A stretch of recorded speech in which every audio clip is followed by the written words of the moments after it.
আমি মিলাদ করে নরাম মিলাদ করে মাল নেওয়ার সময় টাকাটা মাল নেওয়ার সময় টাকাটা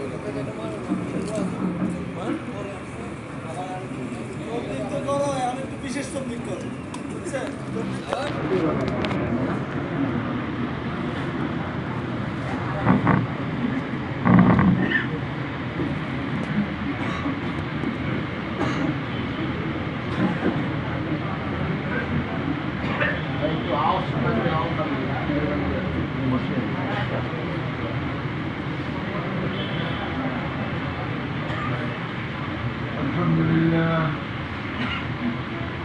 الحمد لله نحمده ونستعينه ونستغفره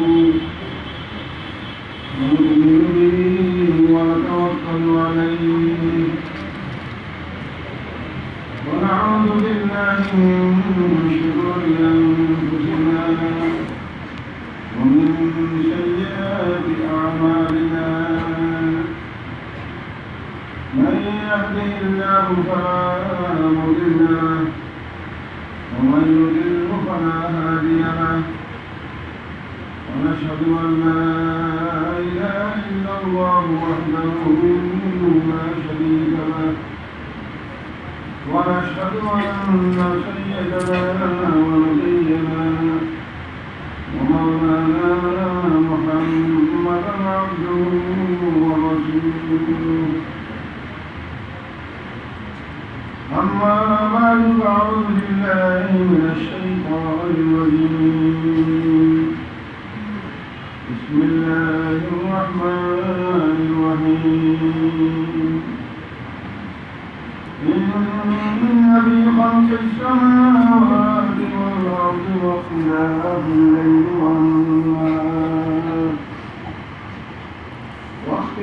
الليل والنهار لآيات لأولي الألباب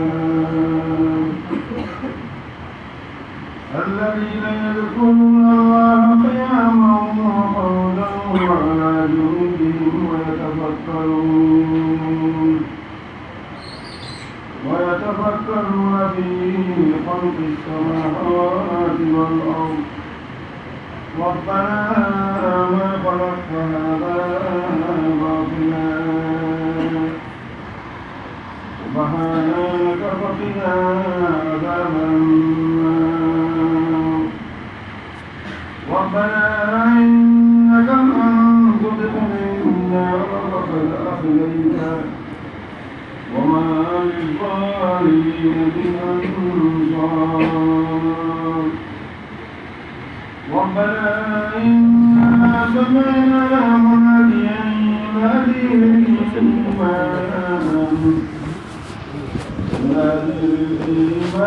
أن ربكم فآمنا ربنا فاغفر لنا ذنوبنا وكفر عنا سيئاتنا وتوفنا مع الأبرار ربنا وآتنا ما وعدتنا على رسلك ولا تخزنا يوم القيامة إنك لا تخلف الميعاد قال رسول الله صلى الله تعالى عليه وسلم إنما الأعمال بالنيات وإنما لكل امرئ ما نوى ومن كانت هجرته إلى الله ورسوله فهجرته إلى الله ورسوله ومن كانت هجرته إلى دنيا يصيبها أو امرأة ينكحها فهجرته إلى ما هاجر إليه أو كما قال رسول الله صلى الله عليه وسلم أن المستمر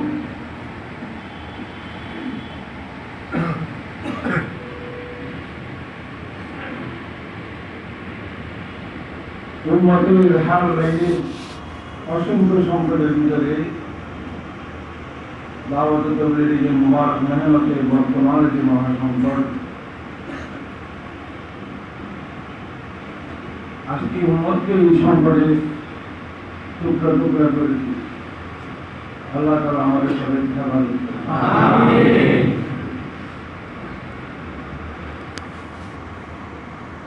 আমি খুতবার পরে যে আয়াতগুলি তেলাওয়াত করেছি এগুলি ঈমানিয়াতের আয়াত। আর যে হাদিস পড়েছি ইন্নামাল আমালু বিন্নিয়াত, সবাই জানি যে ইখলাসের হাদিস।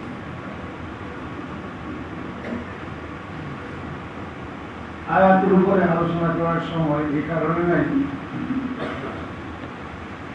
আমি হযরত মাওলানা আহমদুল্লাহ কাসেমী দাওয়াত বরকাতুহু উনি দারুল দেওবন্দের একজন আলেম, উনাকে পেয়ে আমার বয়ানের মূল অন্যদিকে চলে গেছে যে আমরা আজকে ভয়ঙ্কর ফিতনায় কেন লিপ্ত হলাম। এটা দীর্ঘ অতীতের প্রেক্ষাপট আর ইতিহাস কি, এই মজমা এগুলি জানার মতো, বোঝার মতো মেধা এবং যোগ্যতা এই মজমা আছে বলে আমি বিশ্বাস করি। এগুলি আমাদের জানার প্রয়োজন আছে। আমার বক্তব্য আপনারা রেকর্ড করবেন।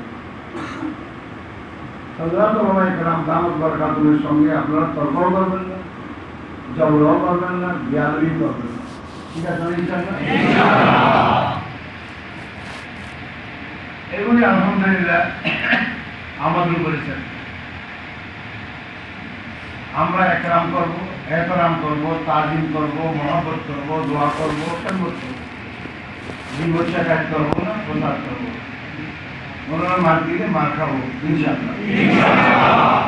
বিয়াদবি করবো না, ঠিক আছে না? ওয়াদা?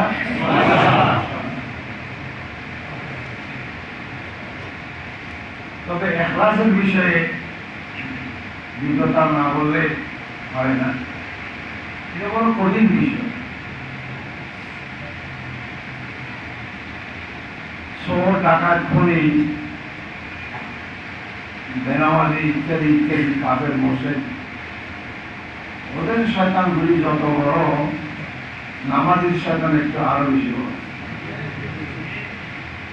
আলেমের শয়তান আরো বেশি বড়।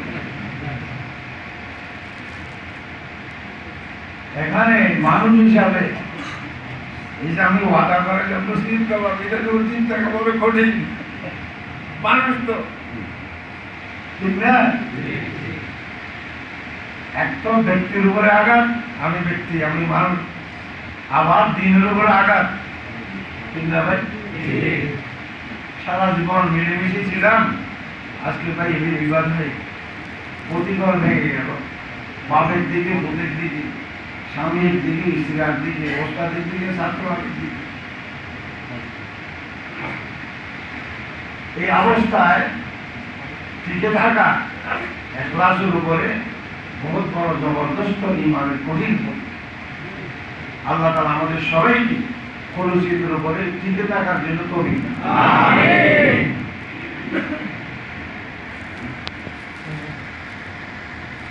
হাদিসটা তিরমিজি শরীফে খুব লম্বা। হযরত মুআবিয়া রাদিয়াল্লাহু তাআলা আনহুর একজন সরকারি জল্লাদ ছিলেন হযরত সুফাইয়া আসবাহী রাহমাতুল্লাহ আলাইহি। উনি হযরত মুআবিয়া রাদিয়াল্লাহু তাআলা আনহুর ইজাজত নিয়ে, আমিরের ইজাজত নিয়ে হজ বা উমরায় আসলেন। মদিনায় মুনাওয়ারা যখন জিয়ারতের জন্য আসলেন, হুজুর পাক সাল্লাল্লাহু জিয়ারত মসজিদে নববীর আমাল শেষ করার পরে উনি মসজিদে নববীতে একটি তালিমের হালকা দেখলেন। তালিমের হালকায় উনি বসলেন। তো যিনি তালিম করাচ্ছেন উনি নাকি চিনেন না যে এই হুজুরকে। তো কানে কানে জিজ্ঞাসা করলেন, ভাই এই হুজুরকে যিনি হাদিস তালিম করতেছেন? উনি বললেন, ইনি সাহিবুর রাসূলিল্লাহি সাল্লাল্লাহু তাআলা আলাইহি ওয়াসাল্লাম আবু হুরায়রা রাদিয়াল্লাহু তাআলা। ইনি রাসূলুল্লাহ সাল্লাল্লাহু আলাইহি ওয়াসাল্লামের ওই মহান সাহাবী যার নাম পৃথিবীতে সবাই জানে, হযরত সুবাইয়া আজমাইর রহমতুল্লাহ তাআলা। উনি হযরত মাবিয়ার সরকারি জল্লাদ, মৃত্যুদণ্ড যেগুলি শরীয়ত সম্মত এগুলি উনি কার্যকরী করতেন। হযরত আবু হুরায়রা রাদিয়াল্লাহু তাআলার নাম শুনলে খুব খুশি হন।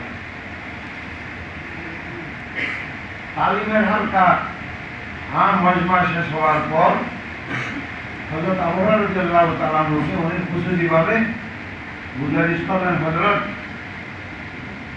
ইয়া আবা হুরায়রা হাদিসনি হাদিসান সামাইতাহু মিন রাসূলিল্লাহি সাল্লাল্লাহু তাআলা আলাইহি ওয়াসাল্লাম আখবারহু আলিমতাহু। হে আবু হুরায়রা, আমি বলতে শাম থেকে আসছি, আমি হযরত মাবিয়ার সরকারি কর্মকর্তা, হযরত ভাই আসছি, মদিনায় এসে আপনাকে পেলাম, মজমায় আপনার তালিমের হালকায় বসেছি, কিন্তু আমি আপনার কাছ থেকে একটা বিশেষ হাদিস জানতে চাই, যেটা আপনি রাসূলুল্লাহ সাল্লাল্লাহু আলাইহি ওয়াসাল্লামের সরাসরি নিজের কানে আল্লাহর হাবিবের জবানে মোবারক থেকে শুনেছি।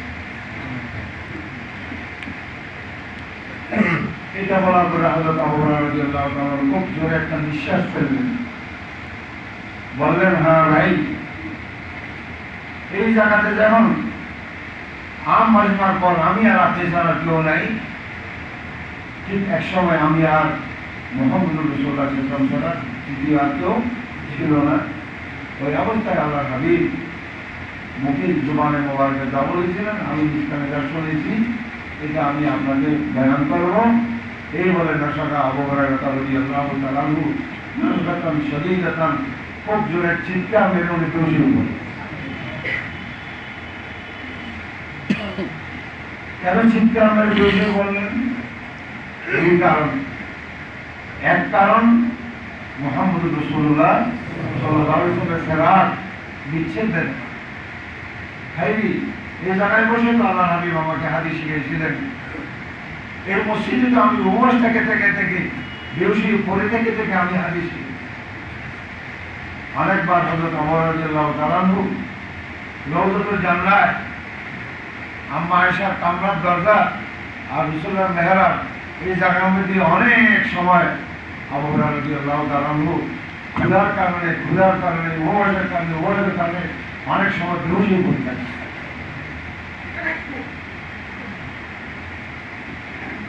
আল্লাহর হাবিবের বিচ্ছেদ বেরোনা মনের মধ্যে আগুন জ্বালাই দিল।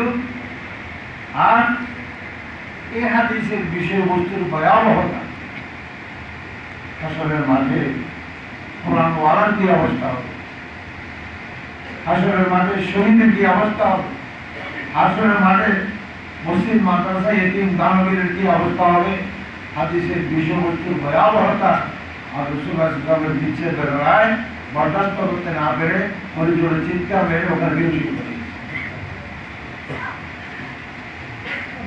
অনেকক্ষণ পরে বসে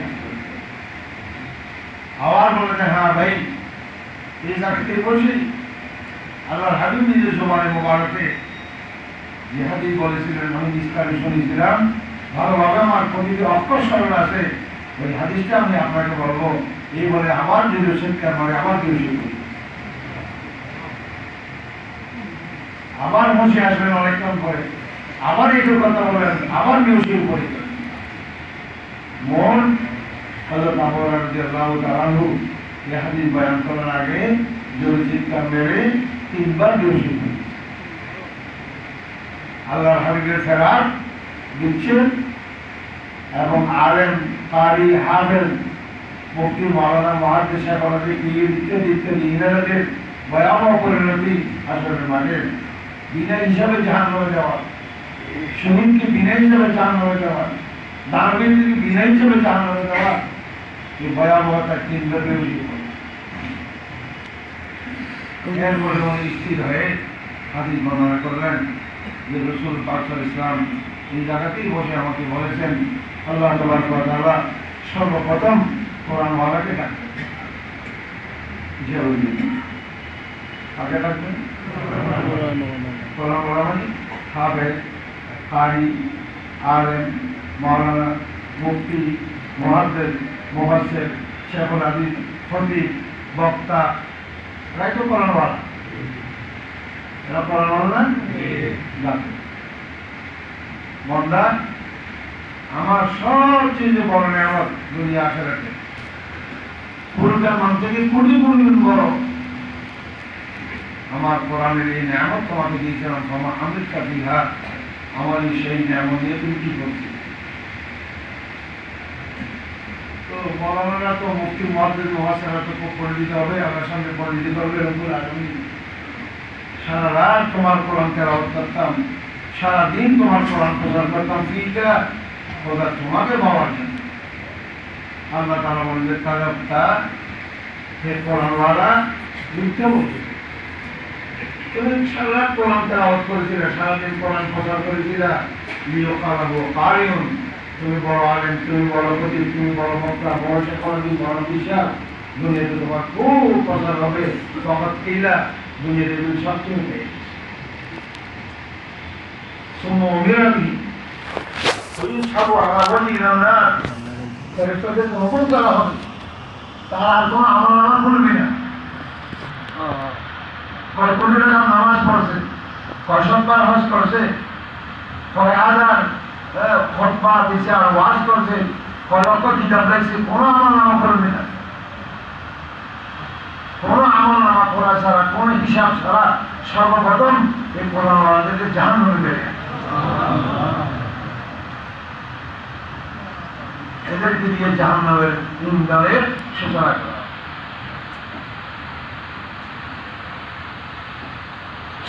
তারপরে আল্লাহ রাব্বুল আলামিন ডাকবেন শহীদদের, দ্বীনের জন্য, ইসলামের জন্য জান দেওয়া, বাচ্চাকে ইতিম করা, বিবিকে বিধবা করা, দুনিয়ার মায়া ছেড়ে চলে যাওয়া, এর থেকে বড় বড় কল্যাণী আছে? হ্যাঁ, বান্দা, যে জান এত প্রিয়, যে প্রাণ এত প্রিয়, এই জানটা তুমি কেন দিলে? রব্বুল আলামিন তোমার দিনকে চিন্তা করে, তোমার কোরআনকে কায়েম করে, তোমাকে রাজনীতি করা।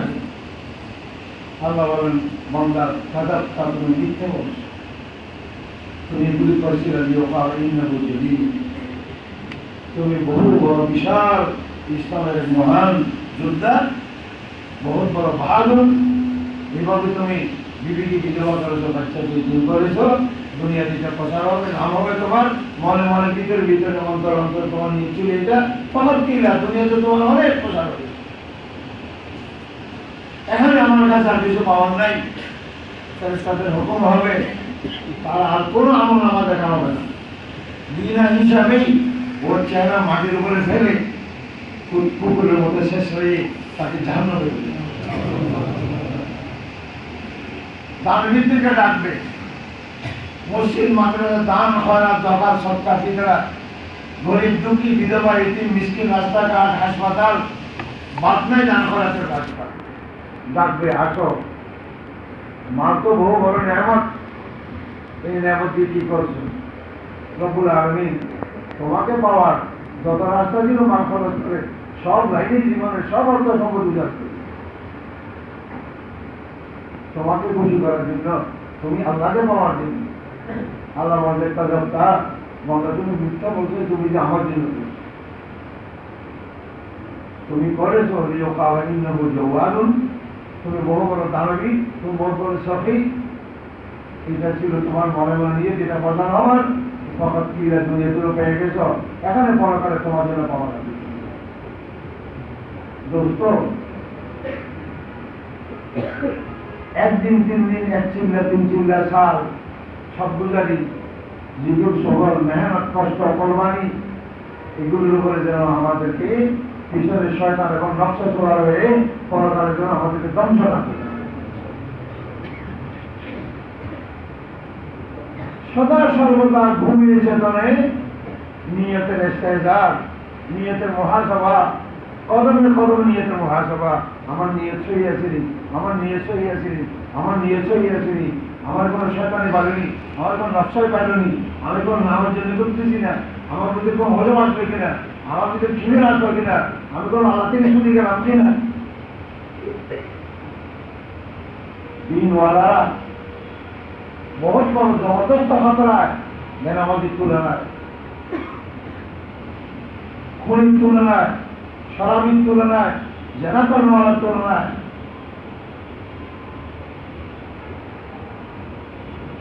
এ হাদিস হযরত সুবাই আজবানী রাহমাতুল্লাহ আলাইহি শুনে একদম স্তব্ধ হয়ে ওখান থেকে উনি মুলকে শাম গেলেন। প্রায় 1 মাসের রাস্তা,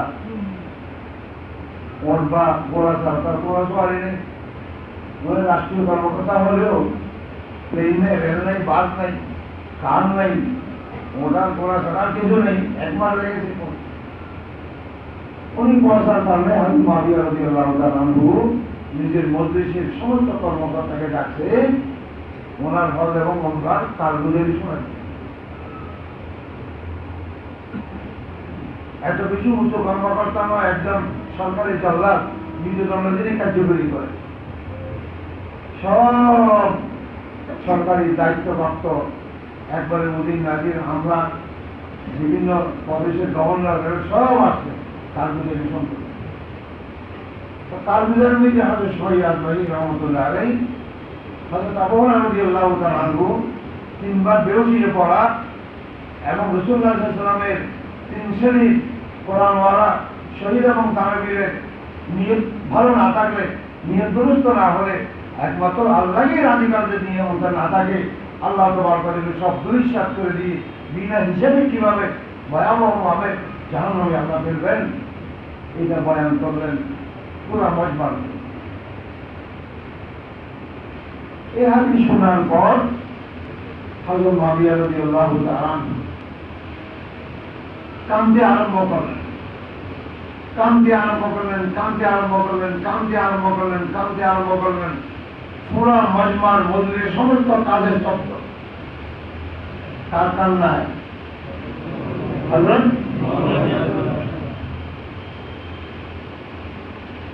ইন্না লিল্লাহি ওয়া ইন্না ইলাইহি রাজিউন। এই মহান সাহাবীর উপরে জুলুম 1000 বছর হযরত মাওলানা সাহেব দামত প্রকাশ তুলনায় কয়েক কোটি গুণ বেশি হয়েছে। হযরত মুআবিয়াকে গালি দিয়ে এরকম অনেক লোক আছে কি আছে? 1000 বছর এই সাহাবীর উপরে যে জুলুম হয়েছে, এটা হযরত মাওলানা সাহেব দামত প্রকাশ থেকে কয়েক কোটি গুণ। কিন্তু এই হাদিস তো আমি আপনি শুনলাম, আমি বুখারী বলেছি যে 55 বছর, 55,000 বার হাদিস পড়াইছি, ওয়াজ করছি, আমার ভিতরে একটা ওয়াজ আসল যখন করে পড়াই বসে আমার কান্নাকাটি করতাম অবশ্যই।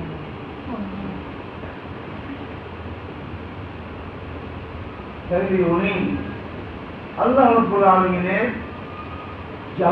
জালালিয়তে, আল্লাহর জালালিয়তে শানে ময়দানে মাশারে ভয়াবহতা পরিচিত না থাকলে, একটা হাদিসের কারণে এত বড় একজন প্রতাপশালী হয়েছে এই মহাসন্তান, যাকে ওমর রাদিয়াল্লাহু তাআলার মতো এরকম সাংঘাতিক কড়া একজন খলিফাতুল মুসলিমিন, যিনি সামান্য বলে বিভিন্ন প্রদেশে নিয়োগপ্রাপ্ত সাহাবাদেরকে ব্যাট লাগাইতেন, এত কড়া ওমর রাদিয়াল্লাহু তাআলা শয়তান যাকে দেখলে ভাবত, সে ওমরের মতো মুলহাম্মিনাল্লাহ, যে ওমরের মশামতে বহু ক্ষেত্রে কোরআনের বহু আইন নাযিল হয়েছে। বদরের যুদ্ধে বন্দীদের কি করা হবে, রাসূলুল্লাহর ফয়সালা ওমরের রায়ের বিরুদ্ধে থাকার কারণে আল্লাহ রাব্বুল আলামিন আল্লাহর হাবিবকে ধমকাইছে। আল্লাহ রাসূল বলেছেন, আমার পরে কেউ নবী হলে ওমরই হবে। সে ওমর এই মুআবিয়া রাদিয়াল্লাহু তাআলাকে সবচেয়ে গুরুত্বপূর্ণ অভিজাত প্রদেশ, রোমান সভ্যতার কেন্দ্র, শত শত বছর, হাজার হাজার বছর, উনি ওই পদে ওমরে ওনাকে বহাল রাখছেন ওমর যতদিন খলিফাতুল মুসলিমিন, মুআবিয়া রাদিয়াল্লাহু আনহু ততদিন বলতে সামর্থ্য এত গুরুত্বপূর্ণ প্রদেশে, যেটা বর্তমানে 5টা দেশ, ফিলিস্তিন, জর্দান, লেবানন, সিরিয়া, 4টা দেশ। 10 বছর বহাল রাখলেন ওনাকে। ওমর তো সাহাবাদেরকে পিটাইতেন। মুআবিয়া নাউজুবিল্লাহ এত খারাপ হবে, 1 সেকেন্ডে বরখাস্ত করতেন। হযরত সাদ ইবনে আবি ওয়াক্কাস রাদিয়াল্লাহু তাআলা কি নাম? মানে আশ্রয় মুবাশশারার মধ্যে একজন না, হ্যাঁ, যে 10 জন জান্নাতের সুসংবাদ মুহাম্মদ রাসূলুল্লাহ দিয়েছেন, ওই 10 জনের মধ্যে একজনকে ওমরে ওনাকে গভর্নর বানালেন ইরাকে। ওনার বিরুদ্ধে অভিযোগ দিল ষড়যন্ত্রকারীরা, মানে ইহুদিরা। অভিযোগ মদিনায় আসা মাত্রই সাদ ইবনে আবি ওয়াক্কাস রাদিয়াল্লাহু তাআলা আনহু পদ থেকে বরখাস্ত করেন। সাদ ইবনে আবি ওয়াক্কাসের মতো ফাতেহ ইরাক ওমর রাদিয়াল্লাহু তাআলা বিনা দ্বিধায় বরখাস্ত করেন। পরে তদন্তের জন্য মদিনা থেকে সাহাবায়ে কেরাম পাঠালেন। জুমার মসজিদে গিয়ে তদন্তকারীরা এলান করত, জুমার পরে সবাই বলবেন আপনাদের আমির, আপনাদের আমেল, সমগ্র বিশাল ইরাকের আমেল গভর্নর সাদ বিন আবি ওয়াক্কাসের ব্যাপারে তদন্ত হবে, আপনারা বলবেন, আপনারা বলুন ওনার ব্যাপারে কি শেখায়। ওই একজন ব্যক্তি যিনি শেখায়ত বগিরা পাঠিয়েছিলেন, উনি ছাড়া আর কেউ শেখায়ত করেননি। উনি মহান ব্যক্তি, উনি রাসূলের মহান সাহাবী, ওনার অনেক ফলাফল, ওনার অনেক মর্তবা। বিভিন্ন বড় বড় মসজিদে তদন্ত নিয়ে ওমর রাদিয়াল্লাহু তাআলাকে তদন্তের রিপোর্ট দিলেন। ওমর রাদিয়াল্লাহু তাআলা সাদ ইবনে আবি ওয়াক্কাস রাদিয়াল্লাহু তাআলার কাছে ক্ষমা চেয়ে বলেন যে আমি খুশি হব আপনি যেন আমার পুনরায় দায়িত্ব গ্রহণ করেন। সাদ ইবনে আবি ওয়াক্কাস বললেন আমি কখনো দায়িত্ব গ্রহণ করব না, বরং আমার বিরুদ্ধে 3টি অভিযোগ দিয়েছে, আমার আত্মসম্মান রক্ষা করা আমার উপর ফরজ, উম্মতকে ধ্বংস থেকে বাঁচানোর জন্য। অতএব উম্মতকে ধ্বংস থেকে বাঁচানোর জন্য, কারণ একটা মিথ্যা অভিযোগ যদি দায়ের করা হয় এতে উম্মত ধ্বংস হয়, তাই না? অনেকে সর্বময় এটা বিশ্বাস করে না। জি, অভিযোগ কি সত্য না মিথ্যা? বলে না 100-তে 1000 বার 1,00,000 মিথ্যা, কিন্তু যদি প্রচার করে ফেলছে সর্বময়কে বিশ্বাস করে উম্মত বেনিফিট না হয়। কথা ঠিক না? এক তো আমার সম্মানের উপর আঘাত হানছে, আমার আত্মসম্মান রক্ষা করা ফরজ, আর দ্বিতীয় মিথ্যা অভিযোগের কারণে আজকে উম্মতকে বিরোধিতা করে দিয়েছে। এটা সাহাবী যে আমি হকাসের কথা বলছি, অর্থাৎ তাকে এভাবে রেহাই দেওয়া যায় না। আমি আমিরুল মুমিনিন, দায়িত্ব আমি নেব না, কিন্তু সেই যেমন আমার বিরুদ্ধে মিথ্যা অভিযোগ দিয়েছে 3টি, আমি তার বিরুদ্ধে 3টি বদদোয়া করব। আল্লাহু আকবার। ওই মিথ্যা অভিযোগকারী ওই 3টি বদদোয়া, ওই ব্যক্তির উপর 3টি বদদোয়া লিখেছে।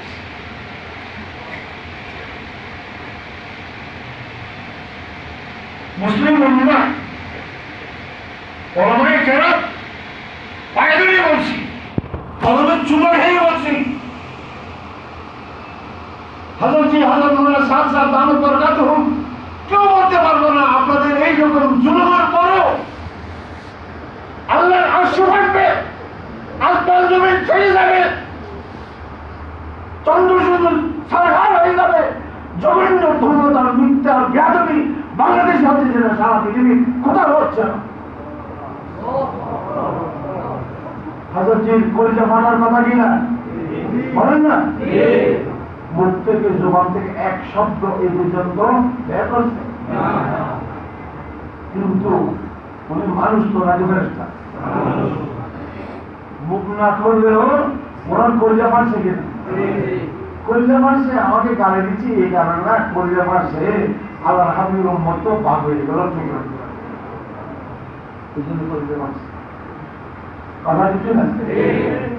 এই কলিজার ব্যথা, এই কলিজার বেদনা খোদার কসম কোন বেয়াদব শেখুল হাদিস, কোন বেয়াদব মুহতামিম, কোন বেয়াদব মুফতি আজম, কোন বেয়াদব খতিব আর বক্তা, কোন বেয়াদব সাহেব জাদা খোদার কসম হযরত দাউদ বরকাতুমের কলিজার আঘাতে এই বদদুয়া থেকে কেউ রেহাই পাবে না ইনশাআল্লাহ। এগুলি আমরা বলবো, আপনারা বলবেন না। বাধা করেছেন আগে, আমরা বলবেন বক্তব্য রেকর্ড করে শুনে দিয়েছি যে মুফতি রাজা সাহেব আপনাদের ওরকমই কি বলছেন, আপনারা বলবেন। আদরতা করবো কিনা? দোয়ান করবো? ভাবি দেব?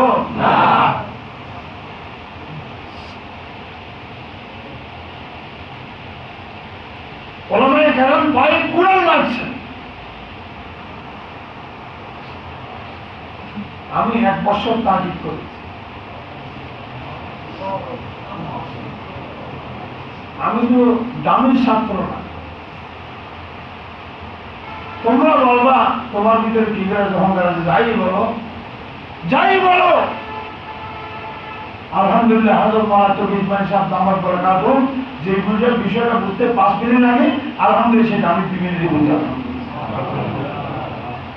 এটা আজকে এইরকম একটা কিমিরওয়ালা, ওজনওয়ালা, দাবিওয়ালা কথা তোমাদের কারণে বলছি।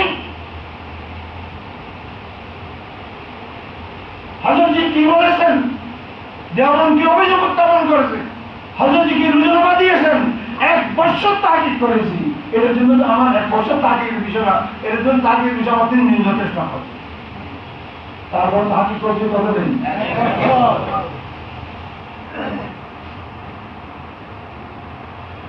কারো বিরুদ্ধে একটা অভিযোগ আসলে এটা জানতে হবে না? এবারে তুই শুরু করছিস, আর তোর হাত কাটি গেলি, শোনা কথা করে আপনি হাত কাটি গেলে দেখুন না সবে। এবারে তুই জেনা করছিস, ছত্তরে পাথর মারি মারি। তদন্ত ছাড়া বিচার হবে আপনাদের মতো। যেভাবে বাংলাদেশে আনন্দ রাখবেন বিয়াদবি কুস্তাখি, হযরতজিকে কাফের বলার, নাস্তিক বলার, বচ্চন বলার, নাউজুবিল্লাহ বলার, যা যা করছি পায়ে কুড়াল বেরো না, পায়ে কুড়াল বেরো না। খোদার কসম এই বিয়াদবির ভয়াবহ পরিণতি থেকে তওবা না করে রেহাই পাবা না।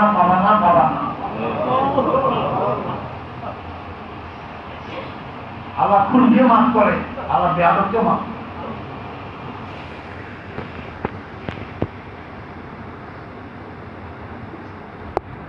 আপনাদের আচরণে আমার কণ্ঠ শব্দ হচ্ছে, আওয়াজ বড় হচ্ছে। ট্যাঙ্গার থেকে চতুর্মিয়া সব শেখোলা ভিতরে আসে, সব মুফতি আজমরা আসে, সব খতিবার বক্তারা আসে।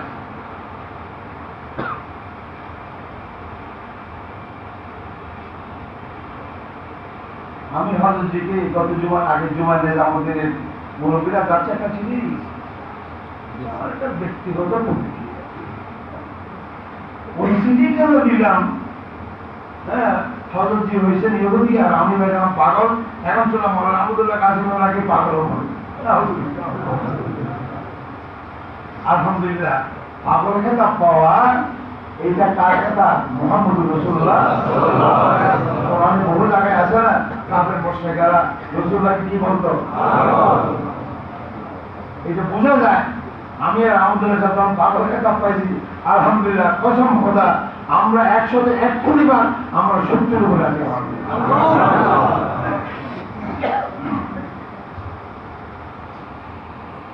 সাদ ইবনে আবি ওয়াক্কাস দায়িত্ব গ্রহণ করেন।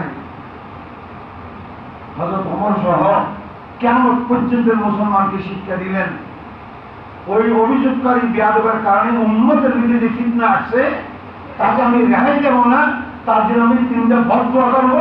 ওই লোককে কুফার গলিয়ে গলি সবাই দেখেছে।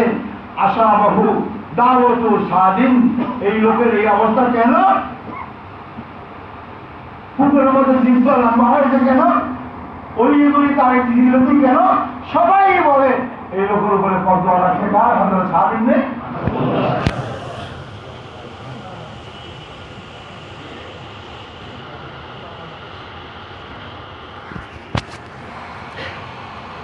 সে হযরত মুআবিয়া রাদিয়াল্লাহু তাআলা আনহু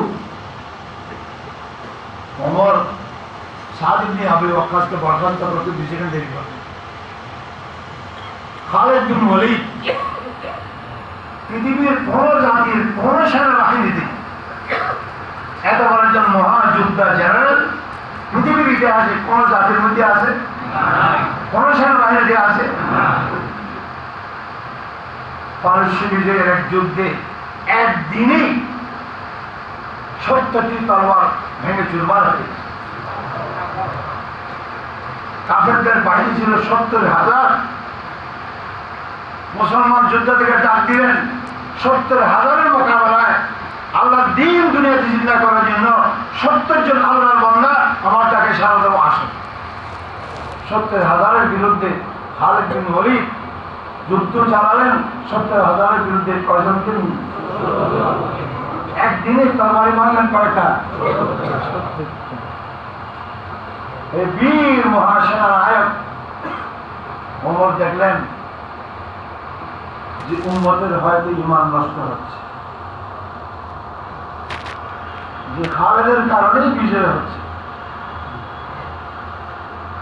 সাহাবা এবং তাবিঈন যারা ফারসের জিহাদের মুজাহিদিন, ওখানে সাহাবা তাবিঈন ছাড়া আর কেউ নেই। এদের নজর আল্লাহর উপরে নয়, এদের নজর গেছে কার উপর? এটা রেস্তা হওয়া। সাহাবাদের অন্তরে কেন রোগ আসবে? আল্লাহ থেকে নজর হটে, গায়ের লোকের নজর কেন যাবে? আল্লাহ থেকে নজর সরে খালিদের উপর কেন নজর যাবে? তাবিঈন এরকম কেন হবে? খালিদ বিন ওয়ালিদ কি যুদ্ধ চলাকালে প্রধান সেনাপতির পদ থেকে বরখাস্ত করে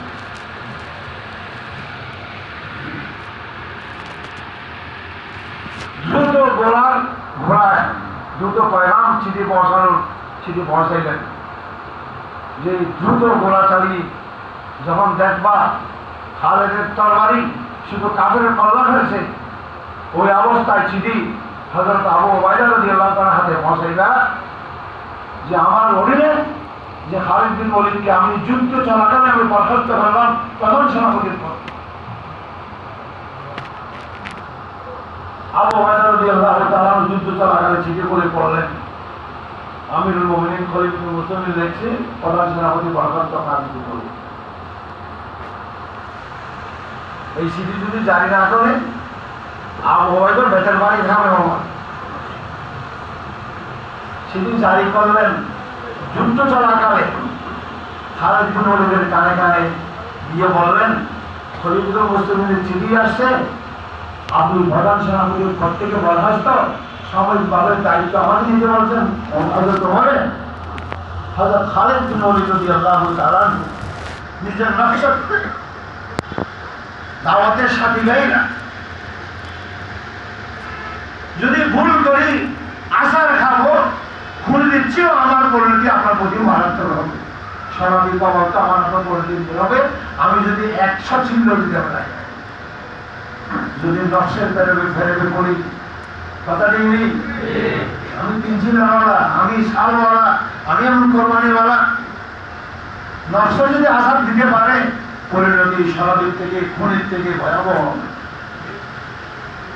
খালিদ বিন ওয়ালিদ নকশাকে পায়ের তলে দিয়ে কুচরা দিয়েছে। নকশাকে কি বলছে? হে আবু উবাইদা, আপনাকে আল্লাহ রাসূল বলেছেন আমির ওয়ালিল উম্মাহ আবু উবাইদা বিন জাররাহ, আল্লাহ রাসূল বলেছেন আপনি এই উম্মতের আমির। আপনাকে বলছি খলিফাতুল মুসলিমিন হযরত ওমর আমাকে প্রধান সেনাপতির পদ থেকে যে বরখাস্ত করেছে, এটা আমি মাথা পেতে মেনে নিলাম, আপনাকে প্রধান সেনাপতি গ্রহণ করে নিলাম। আমি আপনার অধীনে প্রধান সেনাপতি অবস্থা থাকা অবস্থায় আমাদের তরবারি দ্বারা যেভাবে কাদের আমি প্রচারণা করেছি, আমার অধীনে সাধারণ সৈনিক হয়েও আমি এইভাবে জিহাদ এবং যুদ্ধ আমি চালাই।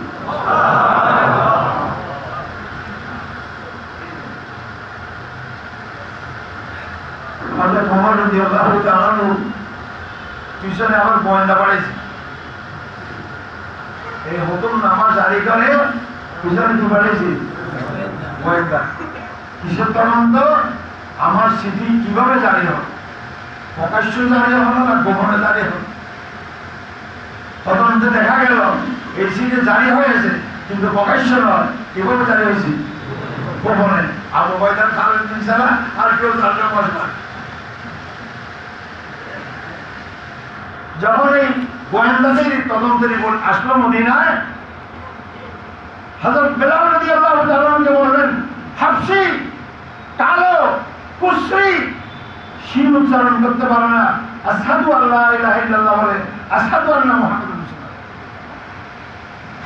এত বড় মোটা ঠোঁট, কালো কলের মতো কালো লোক। বেলাল হাবশী রাদিয়াল্লাহু তাআলা আনহুকে বলল, ঘোড়ার উপরে উঠো, ঘোড়া দৌড়ো, যুদ্ধের ময়দানে ঢুকে যাবা। দেখবা খালেদ কাফেরের কল্লা রয়েছে, ওই অবস্থায় মাথার পাগড়ি খুলবা। মুসলমান কাফের সবাই দেখে মতো মাথার পাগড়ি খোলে খালেদ বিন ওলীদের কোমরে বাঁধবা। পুলিশ যেভাবে আসামিকে সরতে কোমরে রশি বাঁধে, তোমার পাগড়িকে রশি বাঁধি খালেদ বিন ওলীদের কোমরে বেঁধে তোমার ঘোড়াইয়ে উঠেই বিনা বিরতিতে সেই যুদ্ধের ময়দান থেকে মদিনায় আমার সামনে হাজির করলো। আল্লাহু আকবার। ওমরের এই শাসন, তার বিরুদ্ধে ব্যবস্থা। খালিদ বিন ওলীদ কুরাইশের মহাসন্তান, মানবতার ইতিহাসের সেরা সেনানায়ক। কোন জাতি কোন সেনা হয়নি আজকে হাজার হাজার বছর ইতিহাসে এত বড় সেনা কর্মকর্তা কোন জাতি সৃষ্টি করতে পারে নাই। সেই কুরাইশের এত মহাসন্তানকে কাকে দিয়ে বেঁধে আনতেছেন? একজন হাবশী গোলামকে। হাবশী গোলামের নাম কি?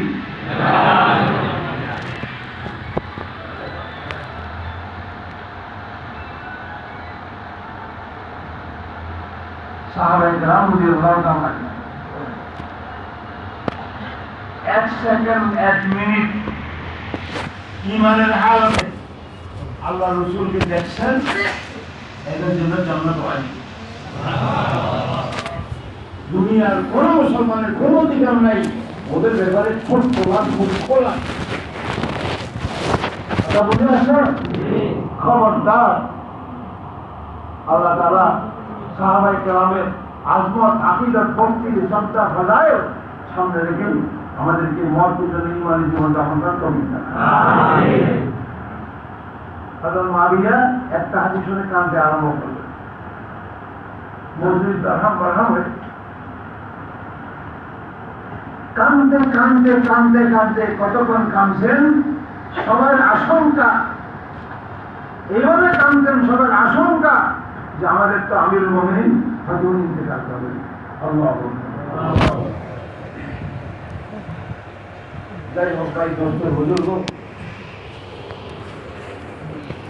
আমি ভালো মানুষ, আমি দাড়িওয়ালা, আমি টুপিওয়ালা, আমি নামাজি, আমি হাজি, আমি সুফি, আমি দরবেশ, আমি দিনের মেহনত করাওয়ালা, আমি চিন্তাওয়ালার সাথে, আমি জিম্মাদার, আমি সুরাওয়ালা, আমি বড় কোরবানিওয়ালা। যদি শয়তান এবং নফস একসাথে সোয়ার হয়, ধ্বংস ছাড়া আর কিছু নাই। আল্লাহ আমাদের সবাইকে এখন মনানোর কাছে কারণে যেটা আমি বলতে হচ্ছে,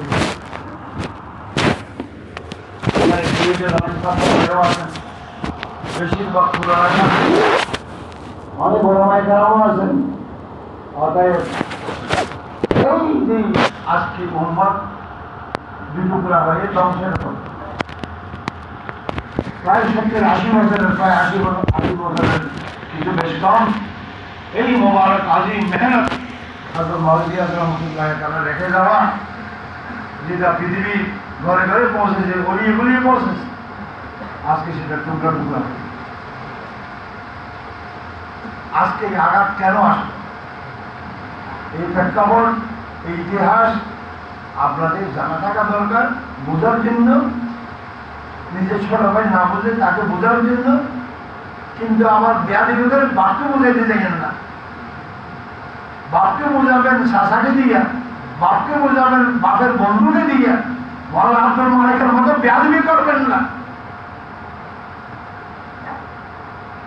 তুই কেন মাওলানা সাহেবের বেয়াদবি করবি? মানান্তা তুই কে? তুমি কে? মানান্তা আব্দুল মালিক? এগুলো এখন মোল্লা আব্দুল মালিক শুনবে। আমাদের এই প্রজন্ম যারা গুস্তাখি করে ধ্বংসের মধ্যে ঠেলে দিয়েছে মোল্লা আব্দুল মালিক, তারাও শুনবে।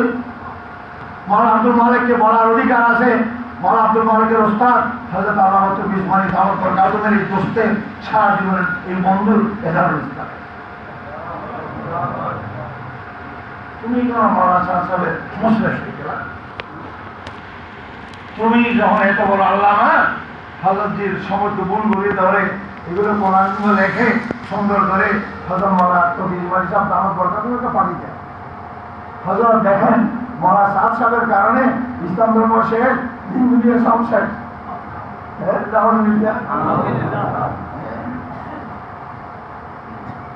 बादल से दबने वाले ऐ आसमान ही हम सोबार कर चुका है कोयम का हमारा हजरत ওলামায়ে কেরাম যে নামে বলেন, যে লেবাসে বলেন, যে ভাষায় বলেন, যে কয়কুনি বাংলাদেশে আছেন 10 গুণ আরো বাইরে থেকে আনেন, এ ধরনের দাম মেরা আপনাদের নেই।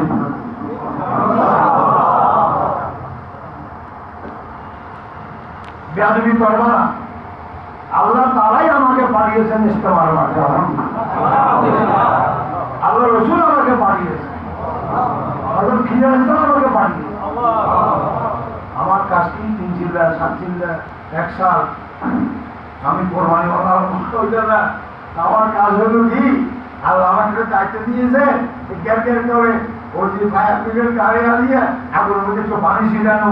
কিসের আগুন? বেয়াদবির আগুন। কোন আগুন?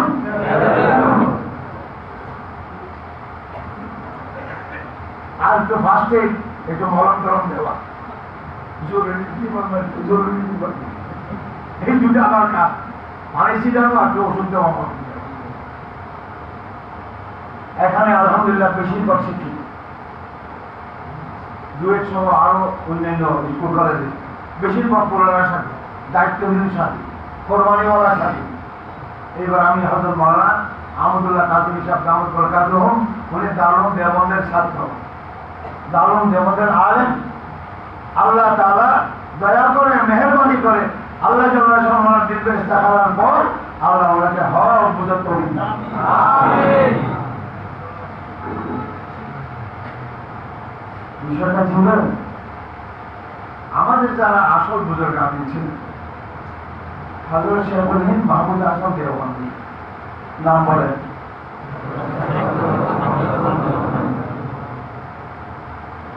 আরেকদিকে হাকিমুল উম্মত হযরত মাওলানা আশরাফ আলী থানভী বলেন। দুইজনের রায় দুই রকম হল। ভারত থেকে ব্রিটিশ চলে গেলে ভারত বাঘ হলে ভালো হবে নাকি বাঘ না হলে ভালো হবে? শেখুল হিন্দের রায় ছিল ভারত বাঘ না হলে ভালো হবে। মুসলমানদের সব কিছু বার হলে মুসলমানরা অনেক কষ্ট পাবে। মিলেমিশে থাকলে এক সময় আবার আমরা ভারত সহ করতে পারবো। যেভাবে 700 হলো 800 বছর ভারত চালিয়েছে, আবার চালিয়ে হবে। এই রাজা কার?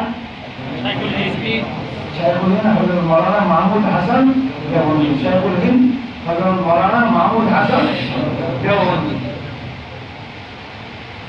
ওনার সঙ্গে উল্লেখযোগ্য এই মতের সঙ্গে অনেকেই, তার মধ্যে বেশি উল্লেখযোগ্য শেখুল ইসলাম বলেন হযরত মাওলানা সৈয়দ হোসেন আহমদ মাদানী রাহমাতুল্লাহ।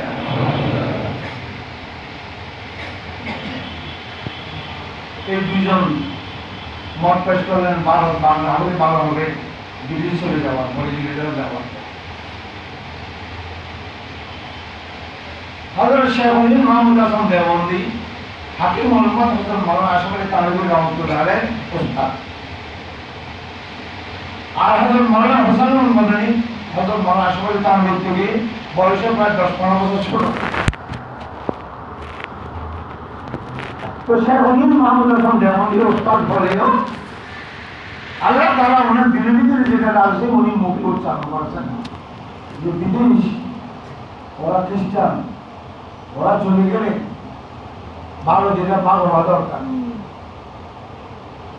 কারণ খ্রিস্টানরা চলে যাওয়ার পরে ভারত যদি অবিভক্ত থাকে তাহলে ভারত যাদের হাতে যাবে তাদের হাতে ভারতের মুসলমানদের দিনী মানে হেফাজত হবে না, জান মানে হেফাজত হবে না, ওদের ভারত ভাগ হওয়া দরকার। এটা তার মত। সংবিধান দিয়ে দেবো আমার ছাড়া কাকুরা যে আশাবাদী দান করলাম বলেন হাবিবুর রহমান হযরত মাওলানা আশরাফ আলী থানভী রহমাতুল্লাহ এভাবে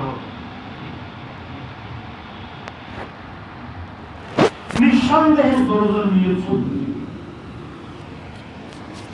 মুসলমানদের দ্বীনের ইসলামের কল্যাণই চেয়েছে।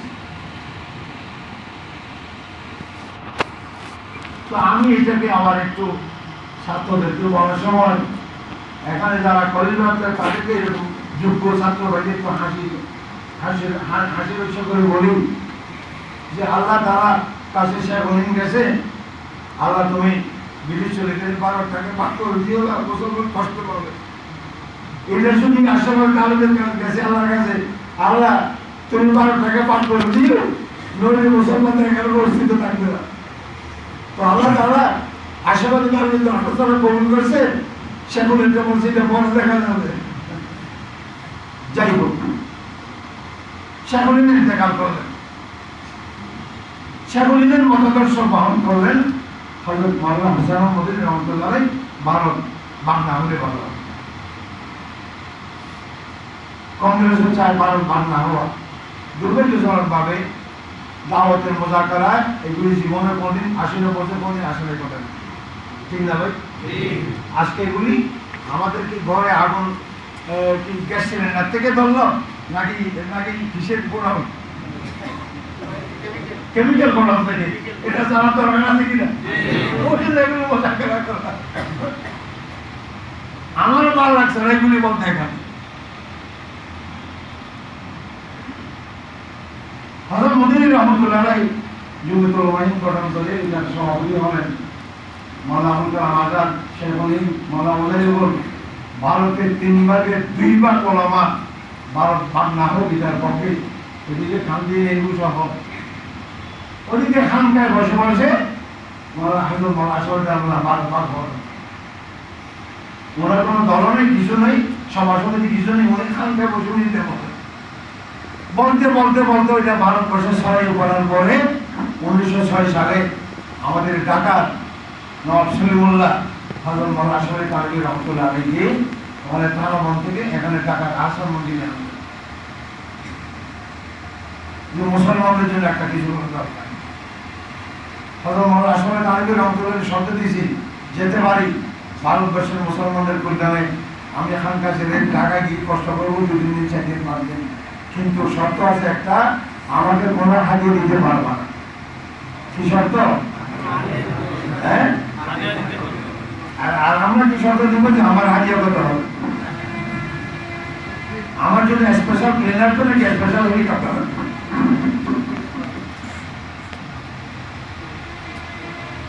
হযরত থানভী রহমাতুল্লাহ আলাইহি শর্ত দিয়েছি, আমাকে কি দিতে পারবা না? আর আপনি মানুষ সচিবালয়, ঢাকা বিশ্ববিদ্যালয় সব মিলিয়া বাফের দিনা তালুকের 600 একর জমি দিয়েছে পুরো চাকরি। কত একর জমি? এখন হযরত তানভী বললেন আসার পরে যখন সাধারণ মানুষ দেখা করার অনুমতি দেব, ওই আম মজলিসে বসতে পারবেন, আপনার জন্য কোনো খাস মজলিস হবে। ওনারা মালার ক্ষমতা পূজা করেন নাই, তাদের নেই। মশওয়ারা হলো, হযরত তানভী বললেন ভারত ভাগ হওয়া দরকার, কংগ্রেসের বিরুদ্ধে একটা দল হওয়া দরকার, এটার নাম মুসলিম লীগ রাখেন। হযরত তানভী রহমাতুল্লাহ নিজের পকেট থেকে আজ থেকে 112 বছর আগে 200 টাকা চাঁদা দিয়ে শেষ পর্যন্ত 1947 সালে 14 আগস্ট রমজানের শুক্রবারে 27 রমজান সবে কদরের রাত্রে পাকিস্তান হয়ে গেল।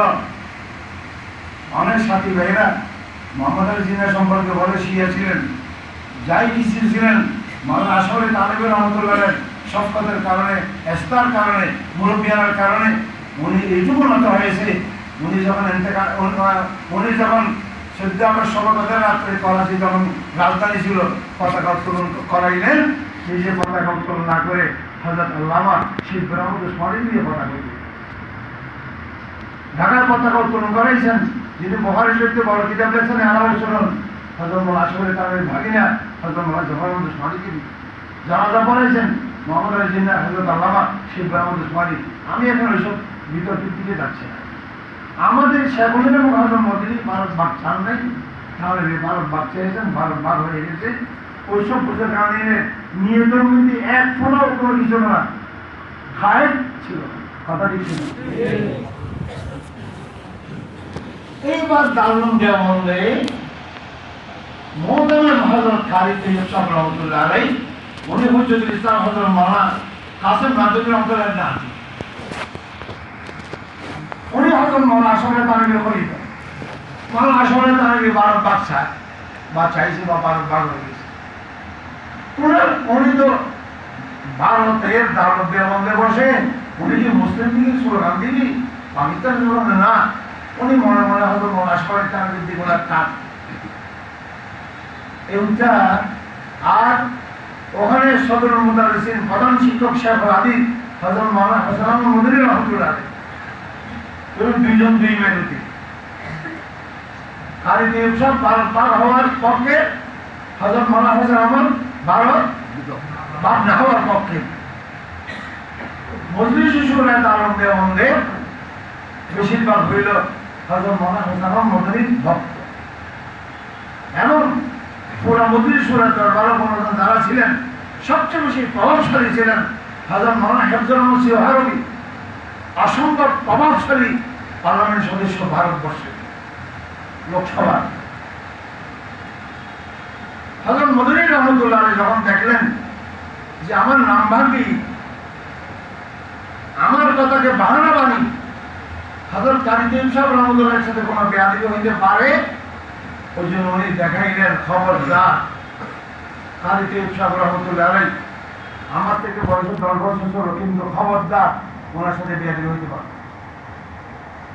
প্রকাশ্য মসজিদে বের হওয়ার সময় হযরত খালিদ তৈয়ব সাহেব বের হচ্ছেন, হযরত মাওলানা হাসান আহমদ মদনী বের হচ্ছেন, ছাত্ররা দেখা মতো, শিক্ষকরা দেখা মতো হযরত মাওলানা হাসান আহমদ মদনী হযরত খালিদ তৈয়ব সাহেবের মসজিদের দরজায় জুতা সিধা করে দিয়েছে।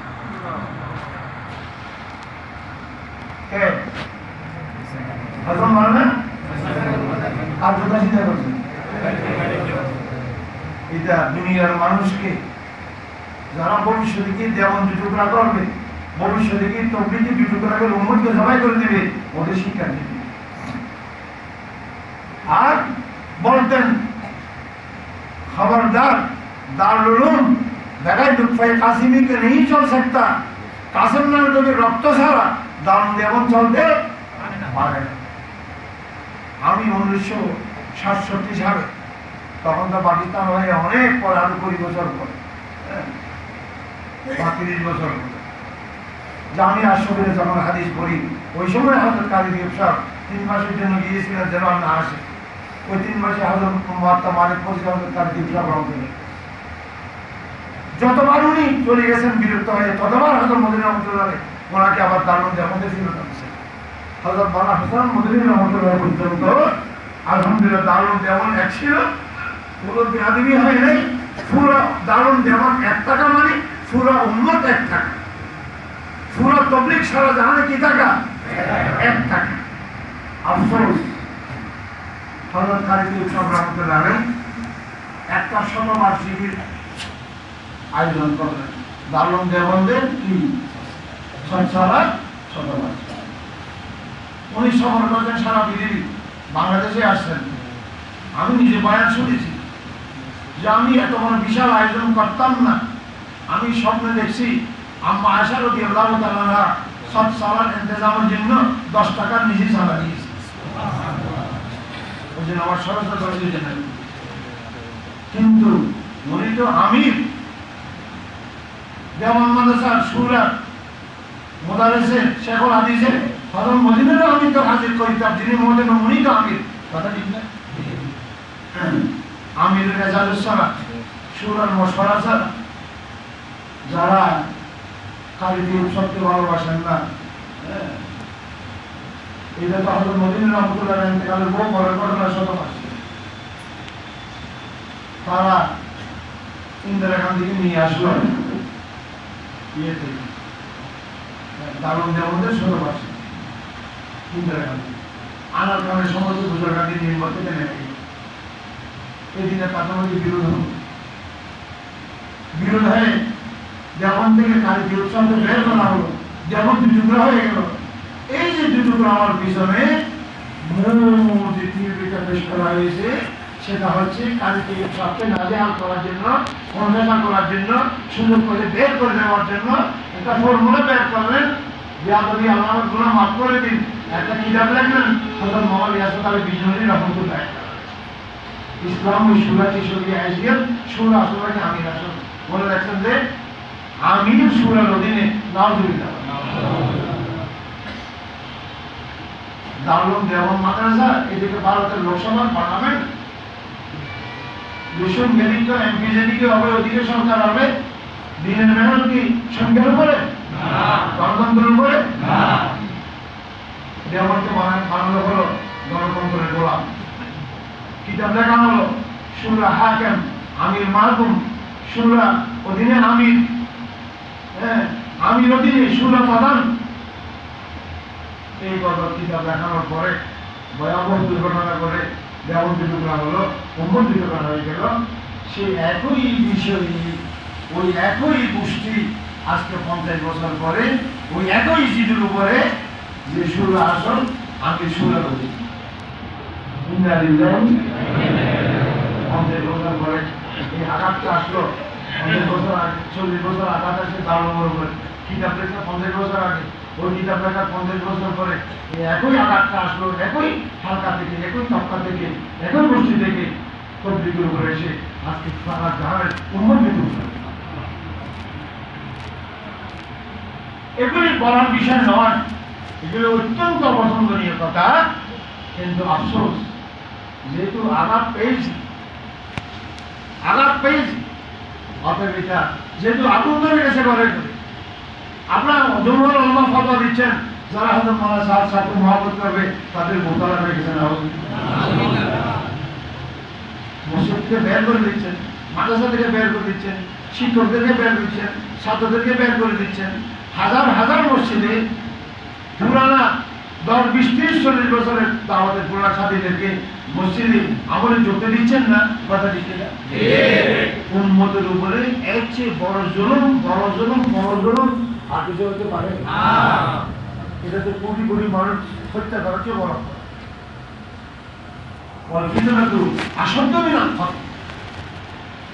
মানুষকে ঈমান থেকে দিন থেকে বারণ করা, এটা খুন করার চেয়ে বড় অপরাধ। দোস্তর বুঝাবো হযরত মাওলানা সাহেব দামত বরকাতুল ব্যাপারে আমি 1 বছর তাকিদ করি, সমস্ত লেখাগুলি পড়ে। মাশাআল্লাহ মাওলানা মুয়াজ সাহেব, মুফতি মুয়াজ সাহেব একজন সচেতন আলেম, অনেক লেখা উনিও পাই নাই, আমি তার জন্য দিয়েছি।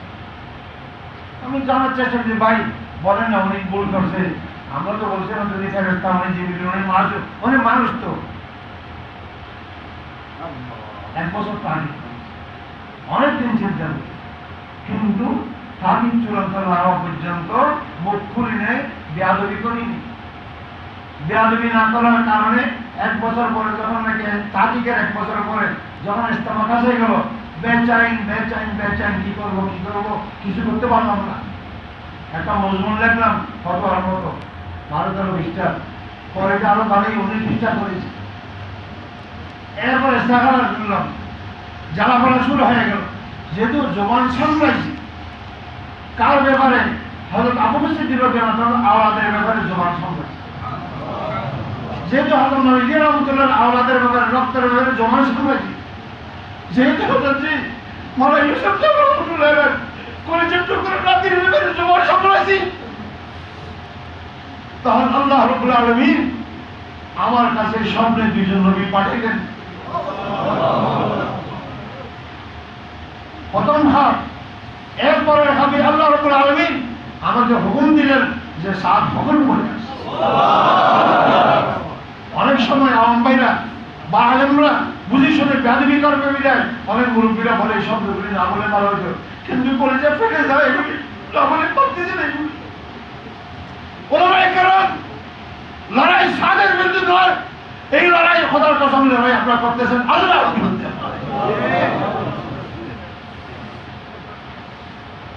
আপনার ওলামায়ে কেরাম 50 বছর আমার কিতাব পড়েছেন, বাংলাদেশের অর্ধেক আলেম তারা আলেম হয়েছে আমার লেখা কিতাব পড়ে। এমন কোন আলেম আছে যারা ফজল খারাপ পরে ওয়াজ করেন? আজকে 50 বছর আমার লেখা যাই ছিল, আমার লেখা না যাই ছিল। 50 বছরের ফতোয়া লেখার জীবনে কোনো দিন কোন আলেম আমার কোন ফতোয়ার উপরে কোন মুফতি মুহাদ্দিস মুফাসসির সারা দুনিয়ায় প্রতিবাদ করেছিল, একটা ঘটনা নাই। 50 বছর আমার যাই ছিল, আমার লেখা না যাই ছিল। আজকে শুধু আমি ইস্তেহানা করেছি, বেয়াদবি করি নাই, তাদিক করেছি, বহু খাপ দেখেছি। এরপরে ইস্তেমায় আসলাম, ইস্তেমায়ের পরে দোনো ইস্তেমায় ছিলাম। প্রথম ইস্তেমায় ওলামাদের সাথে কথা বলেছি, দ্বিতীয় ইস্তেমায় নিজামুদ্দিনের মুরব্বীদের সাথে কথা বলার পরে 6 জন মুরব্বী মুফতি মুহাদ্দিস আমাকে বলছেন, যখনই দারুন দেওয়া কোন অভিযোগ উত্থাপন করেছে বিলম্ব ছাড়াই কলম কাগজ নিয়ে হযরত মাওলানা সাদ সাহেব রুজুনামা লেখে নিজামুদ্দিন থেকে জমাত পাঠিয়ে দারুন দেওয়ার দারুফতায় রুজুনামা জমা দিয়েছেন একবার করে 6 বার। এটা শোনার পর আমার খুব জানা হয়। অথচ দুপুরে আমি পরমহতের বলছি আপনাকে নিয়ে হযরত মাওলানা সাদ সাহেবের কাছে যাবো, মাওলানা তো ইসমাইল সাহেবের কাছে যাবো, আর একটু পারে গেলে দেখি মত মিলাতে পারে কিনা। আলহামদুলিল্লাহ সেই চেষ্টা আমি এখন অব্যাহত রাখবো ইনশাআল্লাহ। হযরত যে দাওয়াত দরকার এখন মধ্যে হাজিরা দেওয়ার নিয়ত করেছি, আল্লাহ তাআলা আমাদের নিয়ত পুরা করবে। আমিন। হযরত মাওলানা তো ইসমাইল সাহেবের সাথে যোগাযোগ আছে, উনি মুখ খোলে নাই, উনি মুখ খোলে নাই, কলম ধরে নাই। আমি তো ইসমাইল শারিফ বলে এত বড় ইমাম বুখারী কেন হয়ে গেল, এত বড় ইমাম আবু হানিফা হয়ে এভাবে আগুন ধরে দেন কেন? বেয়াদবির আগুন, কিসের আগুন? বেয়াদবির আগুন।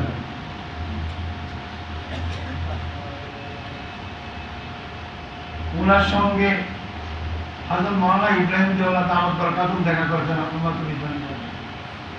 হযরত মাওলানা আমদার সাহেব দাওয়াত বরকাতুম দেখা করেছেন তার সঙ্গে হযরত মাওলানা দুজনের কথা শোনার পরে বললেন, আমি এক পক্ষের কথা শুনে দ্বিতীয় পক্ষের কথা শোনা ছাড়া আমি কোনো মন্তব্য করতে পারবো না।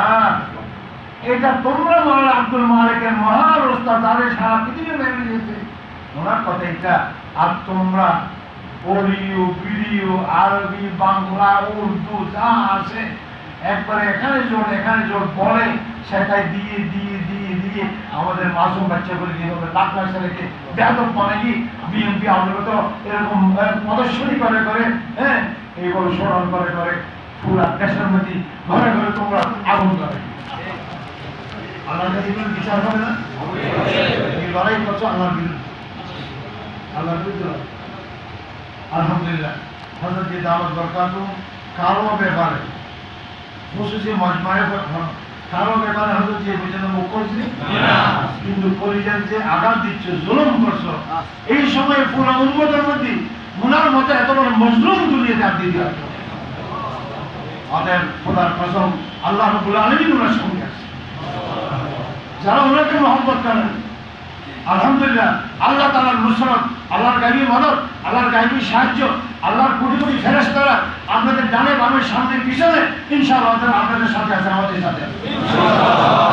তবে আমাদেরকে যেন নফসায় না পায়, কি না পায়, আমাদের যেন জিদে না পায়, আমাদের যেন অহংকারে না পায়, আমাদের যেন রাগে না পায়, আমাদের যেন গোসায় না পায়। যদি রাগে পায়, গোসায় পায়, অহংকারে পায়, জিদে পায়, আল্লাহ আমাদের ফেরেশতারা ইনশাআল্লাহ নকশাকে কাবু করবো তো ইনশাআল্লাহ। আলমদের ব্যাপারে তো মুখ করবো না, ঠিক আছে না? ওয়াদা এটা আমাদের বলেছেন আমি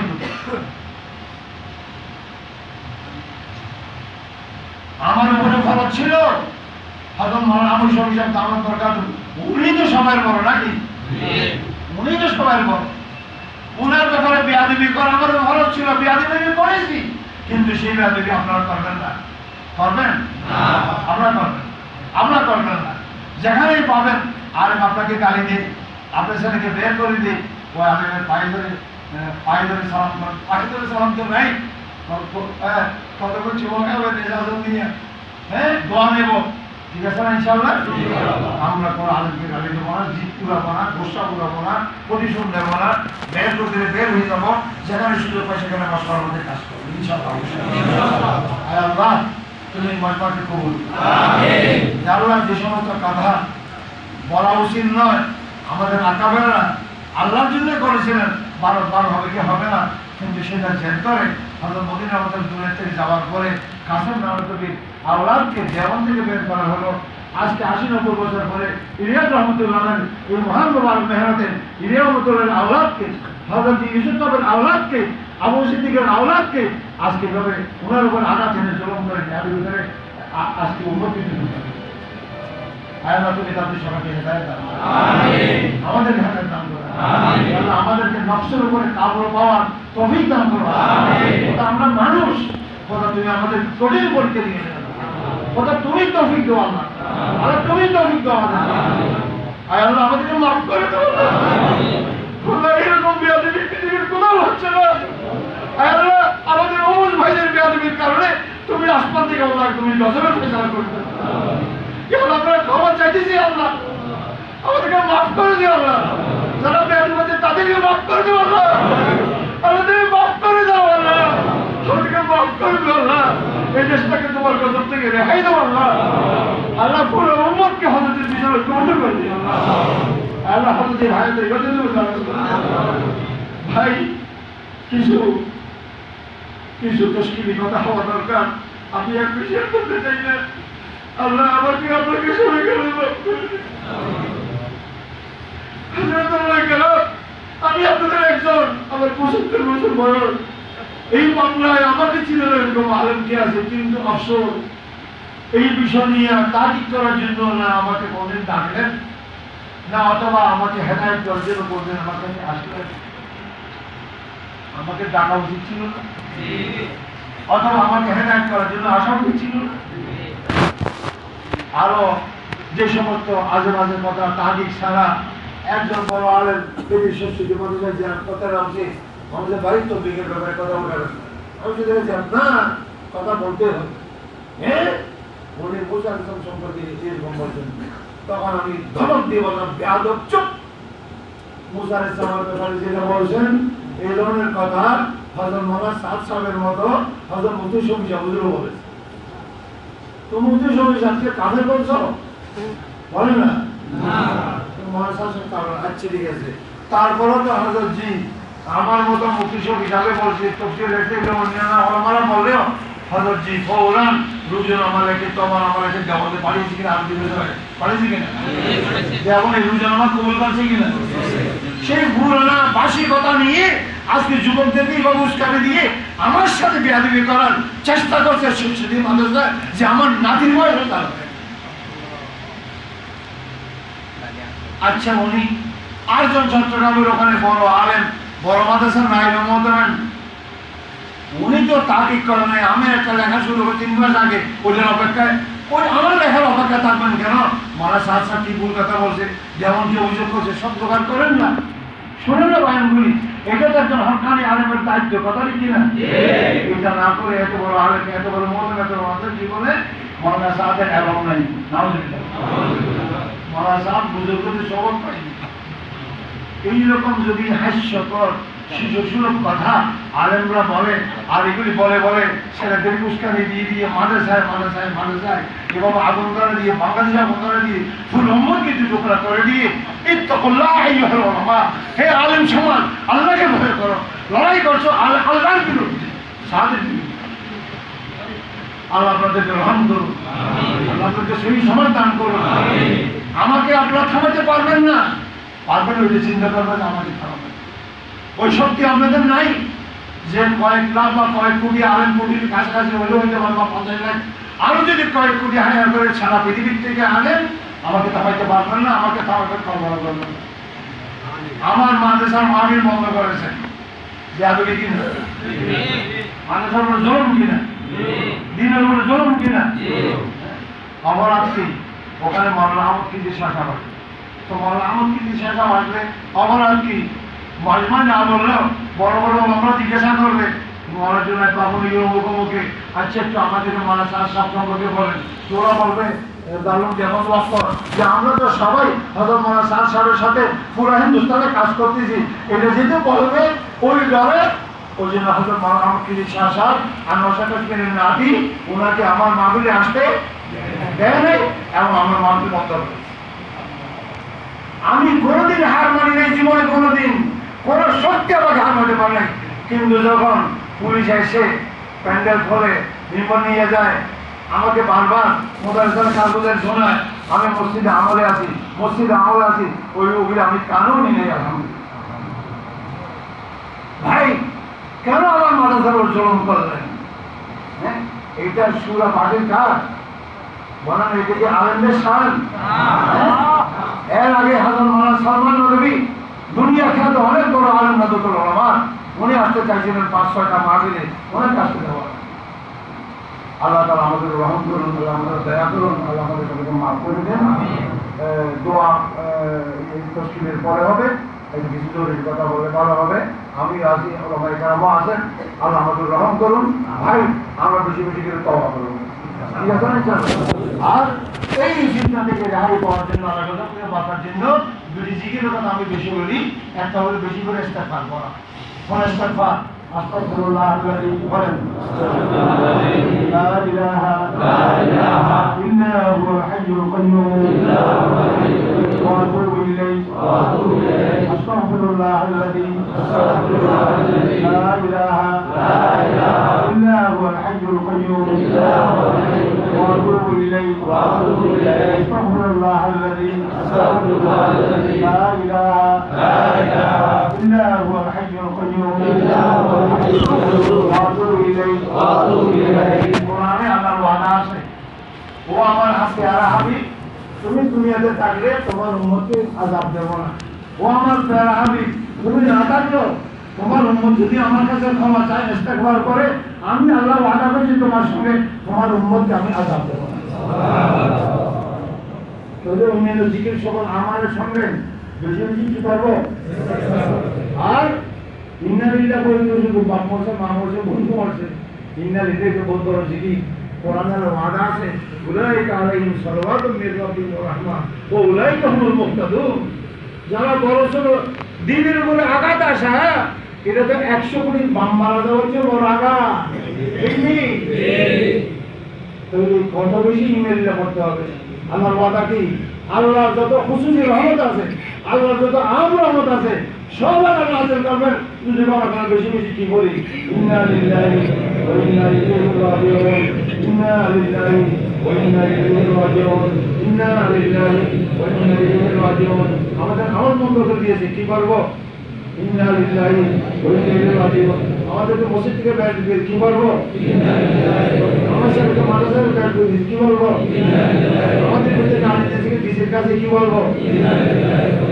ইনশাআল্লাহ তখন দেখবো যে আল্লাহ তাবারক ওয়া তাআলা গুলি গুলি ফেরেশতা আমাদেরকে হেফাজত করবেন, আল্লাহ তাআলা গায়বী মদদ করবেন ইনশাআল্লাহ। আল্লাহ তাআলা আমাদের সবাইকে কবুল করুন। বসে থাকুন।